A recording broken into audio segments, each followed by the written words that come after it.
अस्सलाम वालेकुम, बिस्मिल्लाहिर्रहमानिर्रहीम। मुझे उम्मीद है आप सब खैरियत से होंगे। और जैसे कि आप जानते हैं, हम अमेज़ॉन FBA होलसेल के बारे में बात कर रहे थे।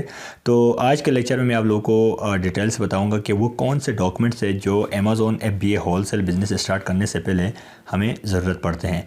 जैसे कि आप जानते हैं, किसी भी बिज़नेस को स्टार्ट करने से पहले उसके कुछ बुनियादी डॉक्यूमेंट्स होते हैं और उसके बाद ही हम फिर कोई भी बिज़नेस अच्छी तरीके से रन कर पाते हैं। इसी तरह अमेज़ॉन की दुनिया में भी जब आप Amazon FBA wholesale business start करते हैं तो उससे पहले आपको कुछ बुनियादी चीज़ें हैं वो आपको फुलफ़िल करनी पड़ती हैं। जैसे कि आपको सबसे पहले एक कंपनी क्रिएट करनी पड़ती है। देन उसके बाद आपको एक अमेज़ॉन सेलर सेंट्रल प्रोफेशनल होना चाहिए। देन उसके बाद आपके पास एक प्रोफेशनल किस्म की वेबसाइट होनी चाहिए। तो आज के लेक्चर में मैं आपको डिटेल से स्टेप बाय स्टेप ये सारी बातें बताऊँगा। आप सबसे गुजारिश ये है कि आप लास्ट तक इस लेक्चर को देखें ताकि आपको अच्छी तरह इसकी समझ आए। और इसके साथ साथ मैं आपको ये भी बताता चलूँ कि अगर आप अभी तक हमारे चैनल का हिस्सा नहीं बने हैं तो इस रेड बटन के ऊपर क्लिक करें, साथ ही बेल आइकन कॉल का पुश करें ताकि आप हमारे चैनल का हिस्सा बन सकें।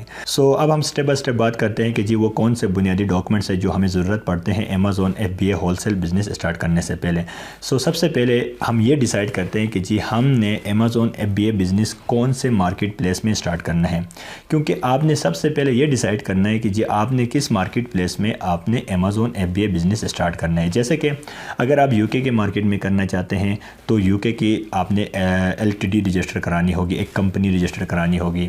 अगर आप USA में करना चाहते हैं तो वहाँ की आपने LLC रजिस्टर करानी होगी। ठीक है, तो अभी मैं आपको स्टेप बाय स्टेप ये सारा कुछ बताता हूँ कि आपने LLC कैसे रजिस्टर करानी है, LTD रजिस्टर करानी है वो कैसे करेंगे आप, और उसके बाद मैं आपको ये बताऊँगा कि वेबसाइट कैसी होनी चाहिए।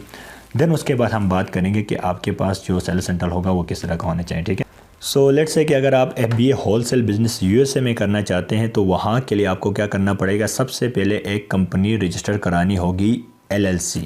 ये कंपनी कैसे रजिस्टर होगी, सबसे पहले आपने एक फ़िज़िकल एड्रेस बाई करना होता है। जैसे आपका एड्रेस आ जाएगा देन उसके ऊपर आपकी कंपनी रजिस्टर होगी। जैसे वो रजिस्टर होगी देन उसके बाद आपने EIN नंबर यानी एम्प्लॉय आइडेंटिफिकेशन नंबर के लिए अप्लाई करना है।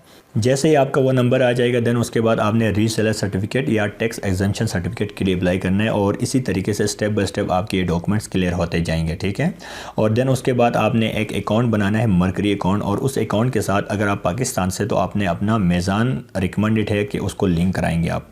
तो इस तरीके से क्या होगा कि आपकी जब कल को आपका बिज़नेस रन होगा और आपको जो डॉलर्स आएंगे वो मरकरी बैंक में आएंगे और वहाँ से वो ट्रांसफ़र होकर आपके मेज़ान बैंक में पाकिस्तानी रुपीस में होकर कन्वर्ट हो जाएंगे। ठीक है, तो इसी तरीके से आपने क्या करना होता है, आपने ये डॉक्यूमेंट्स तैयार करने होते हैं स्टेप बाय स्टेप। ठीक है, सबसे पहले LLC के लिए अप्लाई करोगे, एक फ़िज़िकल एड्रेस बाई करोगे। जैसे बाई करोगे उसके ऊपर आपकी कंपनी रजिस्टर होगी, देन EIN नंबर आएगा, उसके लिए अप्लाई करोगे। उसके बाद आपका रीसेलर सर्टिफिकेट बनेगा और जैसे वो बनेगा आप फिर उसी तरीके से आप अपना बैंक अकाउंट और देन उसको लिंकेज, वो सारा कुछ सिस्टम आपने इसी तरीके से स्टेप बाय स्टेप करना होता है। ठीक है, अगर आप UK में करना चाहते हैं तो वहाँ के लिए आपको LTD रजिस्टर करानी होगी। ये भी उसी तरीके से आपने एक फ़िज़िकल एड्रेस बाई करना होगा। जैसे आप वो बाई करेंगे देन उसके बाद आपकी कंपनी उसी एड्रेस के ऊपर रजिस्टर हो जाएगी। और देन उसके बाद आपको क्या करना पड़ेगा, आपको वहाँ पर आपको एक EIN नंबर दिया जाएगा, उसके लिए अप्लाई करोगे वो आएगा। देन उसके बाद वहाँ पर आपने वेट रजिस्टर कराना होता है, वैल्यू एडिशन टैक्स, ये आपने रजिस्टर होना होता है। अच्छा, यहाँ पर एक केस ये है कि सम केसेस में कुछ लोग कहते हैं जी 13.5 या कुछ 20% वेट रजिस्ट्रेशन की बात कर रहे हैं, लेकिन याद रखिए आपको यहाँ पर 20% वेट रजिस्टर होना होगा अगर आप यहाँ FBA होलसेल बिज़नेस करना चाहते हैं। क्योंकि जो UK में जितनी भी बड़ी फर्म्स है, जितनी भी बड़ी इंडस्ट्रीज़ है या जितनी बड़ी वो ब्रांड्स हैं, वो सारी जो है वो ऑलरेडी 20 वेट पे ही रजिस्टर्ड होती हैं। जब भी आप उनसे जब कोई प्रोडक्ट परचेज़ करते हैं तो वो आपसे वेट जो होता है 20% ही चार्ज करती है।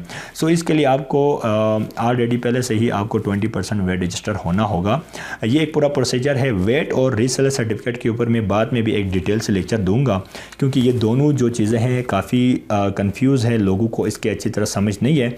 इसके ऊपर मैं अलग एक लेक्चर बनाऊंगा कि आपने वेट क्या होता है और उसको कैसे रजिस्टर कराना है, और रीसेलर सर्टिफिकेट क्या होता है या टैक्स एग्जम्पशन सर्टिफिकेट क्या होता है। तो इन दोनों टॉपिक्स के ऊपर मैं अलग से लेक्चर बनाऊंगा और आपको ताकि आसानी हो उसको डिटेल से समझने में। ठीक है, उसके बाद आपने क्या करना है, इसी तरीके से UK में भी आपने अपना जो कंपनी है LTD रजिस्टर करानी होगी। ठीक है, मैं अगेन रिपीट करता हूँ कि अगर आपने यूएसए में Amazon FBA wholesale business run करना है तो वहाँ के लिए LLC, और अगर आपने यूके में करना है तो वहाँ के लिए LTD। ये कैसे रजिस्टर कराना है मैंने आपको स्टेप बाय स्टेप बताया हुआ है, ठीक है। देन उसके बाद जो सेकंड स्टेप है वो ये है कि हमारे पास एक प्रोफेशनल किस्म की वेबसाइट होनी चाहिए। बहुत सारे लोग इसमें ये सवाल करते हैं कि जी हम बगैर वेबसाइट के भी तो हम ब्रांड के साथ कांटेक्ट कर सकते हैं। हाँ, हम कांटेक्ट तो कर सकते हैं, लेकिन याद रखिए कोई भी ब्रांड या कोई भी सप्लायर या डिस्ट्रीब्यूटर आपके साथ तब बिज़नेस करने के लिए तैयार होगा जब आप कोई प्रोफेशनलिटी उसको शो करोगे। आप उसको बताओगे कि जी आपके पास एक ई-कॉमर्स का स्टोर है, आप वहाँ पर सेल करोगे प्रोडक्ट्स को।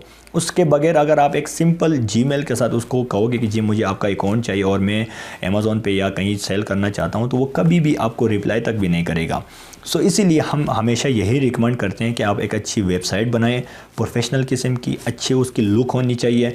मींस उसके अंदर आपने जो प्रोडक्ट लगाए होने चाहिए वो बड़े अच्छे किस्म के होने चाहिए। आपने तकरीबन 15-20 कैटेगरीज आपने उसके अंदर डाली हो, तो आप कोशिश ये करें कि आप हर कैटेगरी के अंदर मिनिमम 8 से 10 प्रोडक्ट्स ज़रूर ऐड कराएं, क्योंकि इससे ये फ़ायदा होता है कि जब भी आप किसी ब्रांड के साथ रब्ता करते हैं या डिस्ट्रीब्यूटर के साथ रब्ता करते हैं, तो जब आप उसको मेल करते हैं, मेल के अंदर आप अपनी वेबसाइट का लिंक भी उसको देते हैं। जैसे वो लिंक पे क्लिक करेगा वो आपकी वेबसाइट पे लैंड कर जाएगा और उसको पता चले कि जी आप एक प्रोफेशनल सेलर है, आपकी अपनी एक स्टोर है, आप वहाँ पर प्रोडक्ट्स को सेल करेंगे। तो ये बहुत ज़रूरी है। अक्सर लोग इस पर इतनी मेहनत नहीं करते जिसकी वजह से ब्रांड उनको रिप्लाई तक नहीं करते। तो दूसरा स्टेप हमारा ये है कि हमारे पास एक प्रोफेशनल किस्म की वेबसाइट होनी चाहिए, ठीक है। तो द थर्ड स्टेप इज़ आपको Amazon FBA wholesale business run करने के लिए आपके पास एक अमेज़ॉन प्रोफेशनल सेलर अकाउंट होना चाहिए। जैसे कि आप जानते हैं मैंने आपको स्टेप बाय स्टेप बताया। सबसे पहले आपके पास एक कंपनी रजिस्टर होनी चाहिए। अगर आप USA में हैं तो आपको LLC, अगर आप UK में हैं तो LTD। दूसरा चीज़ जो आपके पास होनी चाहिए वो आपके पास एक प्रोफेशनल किस्म की वेबसाइट होनी चाहिए। थर्ड थिंग आपके पास जो होनी चाहिए वो आपके पास एक सेलर सेंट्रल होना चाहिए, ठीक है। तो ये बुनियादी वो डॉक्यूमेंट्स है जो आपके पास होने चाहिए। इनके बगैर आप Amazon FBA wholesale business run नहीं कर सकते हैं, ठीक है। अब हम बात करते हैं कि जी ये सारे डॉक्यूमेंट्स किस तरीके से तैयार किए जाएं। दो सिनेरियो से मैं आपको बताऊंगा। सबसे पहले ये कि मिसाल के तौर पर अगर आपके पास कोई क्लाइंट आता है तो उसके साथ आपने कैसे इन सब चीज़ों के बारे में डील करनी है, बात करनी है। और अगर आप एज आ खुद सेलर हैं या आप खुद इन्वेस्टर हैं तो आपने कैसे इस चीज़ों को लेके जाना है, ठीक है। सबसे पहला सिनेरियो हम डिफाइन करते हैं कि जी मिसाल के तौर पर अगर आपके पास कोई क्लाइंट आता है और वो कहता है कि जी मैंने Amazon FBA wholesale business run करना है, और आप फिर एज आ वर्चुअल असिस्टेंट उसको कैसे बताओगे कि किस तरह हमने चलना है, ठीक है। सबसे पहली बात तो ये है कि जो LLC रजिस्ट्रेशन है ये virtual assistant Amazon wholesale virtual assistant का काम नहीं होता है, ठीक है। हम सिर्फ क्या करते हैं जी, हम हमेशा लीड्स जनरेट करते हैं, हम ब्रांड से रब्ता करते हैं, हम उसके अकाउंट की हेल्थ को देखते हैं, अकाउंट में सेल्स जनरेट कराना ये हमारा काम होता है। हमारा काम LLC रजिस्टर्ड कराना नहीं होता है, हमारा काम वेबसाइट क्रिएट करना नहीं होता है, ठीक है। हमारा काम सेलर अकाउंट बनाना नहीं होता है। अब मिसाल के तौर पर अगर आपके पास कोई क्लाइंट आता है और वो कहता है कि जी मेरे पास कुछ भी नहीं है, ना सेलर अकाउंट है, ना वेबसाइट है, ना LLC रजिस्टर है, और वो कहता है A to Z आपको कहता है कि जी वर्चुअल असिस्टेंट ही ये सारा कुछ चलाए। तो अगर वो आप पर कहता है कि जी ये सारा कुछ आप ही रन करो, तो आपने उसको बताना है कि जी सबसे पहले हमने LLC बनानी है, और वो कैसे बनानी है मैंने तरीका आपको बताया है। सबसे पहले एक physical address, then EIN number, reseller certificate, account, वो एक प्रोसीजर सारा कुछ आपने उसको बताना है, ठीक। आपने क्या करना है, वर्ड में जाओ और वहाँ पर आपने ये सारी चीज़ें स्टेप बाय स्टेप अपने पास राइट करो, और लिखने के बाद अपने क्लाइंट को एक रिपोर्ट भेजो कि इस तरीके से ये चीज़ें होंगी, और उसको साथ साथ प्राइस भी बता दो, ठीक है। अगर आपको क्लाइंट कहता है कि जी आप ही LLC रजिस्टर करो, तो आप क्या करोगे, आप मुख्तलिफ अकाउंटेंट्स होते हैं उनसे रब्ता करोगे, उनसे पूछोगे कि क्या प्राइस है LLC रजिस्टर कराने की, ठीक है। वो आपको प्राइस बताएंगे। मिसाल के तौर पर आजकल जो प्राइस चल रही है वो अगर आप USA में LLC रजिस्टर कराना चाहते हैं टेक्सास में, तो वहाँ के लिए तकरीबन 700 से 800 USA डॉलर के करीब इतनी LLC रजिस्टर होने की बनती है, ठीक है, कंप्लीट LLC की। और अगर वेबसाइट की बात की जाए तो ये डिपेंड करता है कि आप किस से बनवा रहे हैं, लेकिन एवरेज बात की जाए तो ये $150 से लेकर 250 तक ये वेरी करते रहते हैं। अच्छी वेबसाइट आप डिपेंड करेगा कि आप वेबसाइट कैसी बना रहे हैं, कैसी डोमेन उसके लिए ले रहे हैं, तो ये वेरी करती रहती है। लेकिन आपने क्लाइंट को उस तरीके से हमेशा बताना है कि थोड़े से ज़्यादा बताना है, क्योंकि ये सम टाइम ज़्यादा भी हो सकते हैं, कम भी हो सकते हैं, ठीक है। और उसके बाद जो सेलर अकाउंट आपने क्रिएट कराना है वही अकाउंटेंट क्रिएट करेगा जो LLC रजिस्टर करेगा, ठीक है। अगर आपका क्लाइंट का सेलर अकाउंट नहीं बना है तो ये सारा कुछ वही अकाउंटेंट करके देगा और वो आपको प्राइस बताएगा कि जी LLC भी रजिस्टर कराएगा और उसके साथ जो अकाउंट है सेलर अकाउंट वो भी क्रिएट कर देगा, ठीक है। जबकि सम टाइम आपके साथ ऐसा होगा, कुछ क्लाइंट ऐसे होंगे जिन्होंने ऑलरेडी सब कुछ LLC रजिस्टर कराई होगी और मिसाल के तौर पर वेबसाइट भी उनके पास होगी, सेलर अकाउंट भी होगा। वो कहेंगे जी हमारा बिज़नेस आप यहीं से रन करो। तो फिर आपका काम ये होगा कि आप उनसे कहोगे अपना, आप प्लान ऑफ एक्शन उनको बताओगे कि जी मैंने फर्स्ट मंथ में लीड्स जनरेट करानी है, सेकेंड मंथ में मैंने कॉन्टेक्ट शुरू करना है, थर्ड मंथ में मैंने क्या करना है, इन्वेंट्री को शिप करना है अमेज़ॉन वेयर हाउस में। इस तरीके से आपने अपने क्लाइंट को एक प्लान ऑफ एक्शन उसको भेजना है, ठीक है। दूसरी बात यह है कि अगर आप खुद इन्वेस्टर हैं या खुद सेलर हैं, आप अगर किसी क्लाइंट को डील नहीं कर रहे हैं तो इसी तरीके से आपने अपने लिए भी एक कंपनी रजिस्टर करानी है। अपना आपके पास सेलर सेंट्रल होना चाहिए और उसके साथ साथ आपके पास वेबसाइट होनी चाहिए, ठीक है। अच्छा, एक और बात याद रखिएगा, सम टाइम ऐसा भी होगा कि कुछ क्लाइंट्स आपको मिलेंगे और वो कहेंगे जी हमारी जो LLC रजिस्टर है वो कनाडा में है और हम काम करना चाहते हैं USA की मार्केट में, यानी हम USA की मार्केट में होलसेल बिज़नेस करना चाहते हैं और हमारी जो LLC या इनकॉर्पोरेशन है वो कनाडा में रजिस्टर है। तो ऐसा केस में आप क्या करेंगे?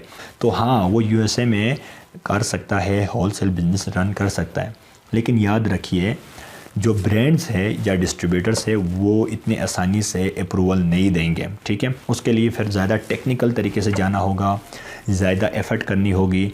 दूसरी बात यह है कि आपको फिर वहाँ के लिए USA के लिए रीसेलर सर्टिफिकेट बनवाना होगा। यस, बिज़नेस कर सकते हैं आप USA में कनाडा के LLC से, लेकिन आपको ज़्यादा एफर्ट देनी होगी, ठीक है। इसी तरीके से अगर बाकी भी आपको इस तरह का केस आता है तो सेम। ये कुछ इंपॉर्टेंट स्टेप्स थी जो मैंने पूरी कोशिश की है कि आप लोगों तक पहुंचाऊं। और अगर आप में से किसी के पास इससे भी आसान तरीका है, ज़्यादा आसान तरीका है, या कोई ऐसी वेबसाइट है जहां से जाकर ये चीज़ें रजिस्टर की जाती हैं, जहां से जाके आप वेबसाइट बना सकते हैं, तो आप ज़रूर कमेंट सेशन में मुझे बताइएगा। मैं ज़रूर उस पर भी एक वीडियो बनाऊँगा ताकि दूसरों के लिए आसानी पैदा हो जाए, ठीक है। हमारा मेन मकसद क्या है? मकसद ये है कि एक दूसरों के लिए आसानी पैदा करें, हम एक दूसरों की मदद करें। इस प्लेटफॉर्म का मकसद ये है कि हम चीज़ों को शेयर करें ताकि लोगों को आसानी हो क्लाइंट के साथ डील करने के लिए, और अगर कोई वो बिज़नेस करना चाहते तो उनके लिए वो चीज़ों के बारे में पहले से आइडिया हो ताकि उसे बाद में जो इसका जो लॉस के चांसेस है वो मिनिमाइज़ हो जाएँ, ठीक है। अपना ख्याल रखिएगा। इंशाल्लाह हम नेक्स्ट लेक्चर में मिलेंगे। अल्लाह हाफिज़।